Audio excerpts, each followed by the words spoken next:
ECL কর্তৃপক্ষ তোমাদের উদাসীনতা আমরা মানছি না, মানবো না। ইসিএল কর্তৃপক্ষ তোমাদের উদাসীনতা লাউদোয়া গ্রামের প্রতি মানছি না, মানবো না। লাউদোয়ার প্রতি অবঞ্চনা সহ্য করছি না, করবো না। আমাদের দাবি মানতে হবে। তৃণমূল কংগ্রেস, তৃণমূল কংগ্রেস। দীর্ঘদিন ধরে গ্রামবাসীদের ছিল একাধিক দাবি দেওয়া। দাবি পূরণের জন্য তারা বারংবার খনি কর্তৃপক্ষকে জানিয়েছেন, কিন্তু লাভের লাভ কিছুই হয়নি। লাউদোয়া গ্রামের ওই অঞ্চলে রয়েছে একটি পুকুর, সেইখানেই চান করতে হয় গ্রামের মহিলা পুরুষ সকলকে। প্রত্যেক বছর গ্রীষ্ম আসলেই পুকুরের জলেও দেখা যায় সংকট, সমস্যায় পড়তে হয় গ্রামের মানুষদের। ইসিএল কর্তৃপক্ষকে সমস্যার কথা জানানো হলে তারা আশ্বাস দেন পুকুর কাটার পাশাপাশি মহিলাদের জন্য শৌচালয় সহ আরো গ্রামবাসীদের যা দাবি রয়েছে তা পূরণ করা হবে। বহুবার হয়েছে মিটিং মিছিল, কিন্তু ওই আশ্বাসেই সার রয়ে গেছে সমস্যা, আর আশ্বাস এখন 20 বাউ জলে। বাধ্য হয়েই গ্রামবাসীরা ক্ষুব্ধ হয়ে বৃহস্পতিবার লাউদোয়া অঞ্চলে পথ অবরোধ করে বিক্ষোভ দেখান। গ্রামবাসীদের বিক্ষোভে সামিল হয় স্থানীয় তৃণমূল নেতৃত্ব।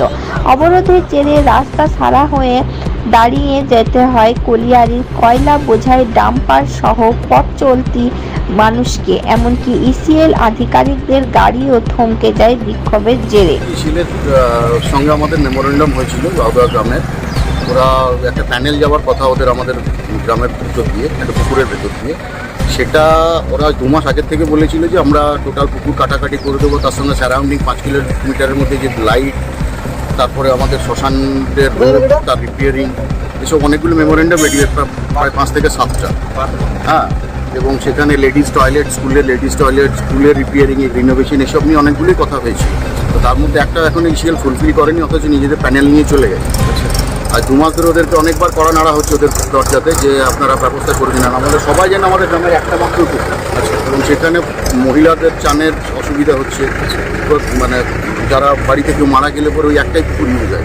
ইসিএল এখনও পর্যন্ত কিংকর্তব্য বিমূঢ়ের মতন কী যে করছে বুঝতে পারছেন। অনেকবার এজেন্টকে জিএমের সঙ্গে আমরা বৈঠক করেছি, কিন্তু তাতেও এখনও পর্যন্ত সুরাহা না হওয়াতে আমরা আজকে কত বলি। আচ্ছা, আপনারা কি চাইছেন? আমরা চাইছি যে আমাদের যেটা মেমোরেন্ডাম হয়েছিল সেই কাজগুলো হোক, পুকুরটার কাটার শুরু হোক, কারণ এই সময় গ্রীষ্মের সময় বর্ষা চলে গেলে পরে কাটতে পারবে না।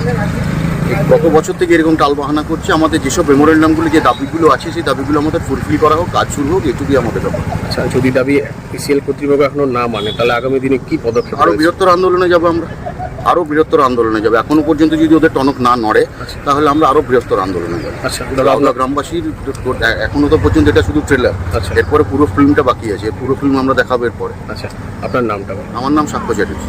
আচ্ছা, ডেজিগনেশন কিছু দায়িত্বে আছে? আমি আছি এখন তৃণমূল যুব কংগ্রেসের অঞ্চলের সভাপতি, সহ লাউদোয়া গ্রাম তৃণমূল কংগ্রেসের সভাপতি।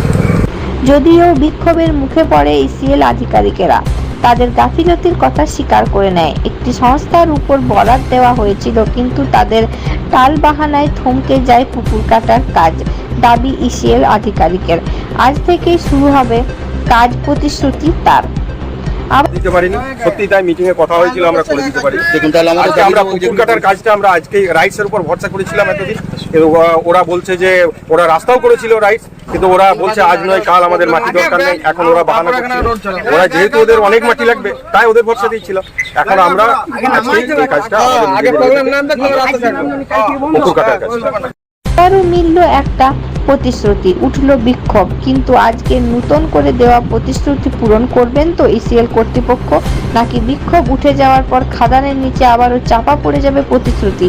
আর সমস্যাকে সঙ্গী করেই দিন কাটাতে হবে খনি অনবলের বাসিন্দাদের, প্রশ্ন এলাকাবাসীর। তবে প্রতিশ্রুতি পূরণ না হলে আগামী দিনে বৃহত্তর আন্দোলনে নামার হুমকি গ্রামের মানুষদের।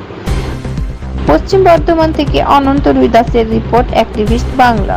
তুমি কথা দিচ্ছ, আমি ঠিক আছে কথা দিয়ে কথা রাখো না। তোমরা মিটিং এ কথা দিই ফাইল করে জল বানা আগে ঠিক করে দিলে সব কাজ শুধু লাল চাটা ফাইন দিলিয়া জল বানাতে সব কাজ। আরে এই ভদ্রলোক তো আসলে প্রত্যেকবার কথা দেয়, কথা দাম রাখে। আমি কোথায় বলেছি?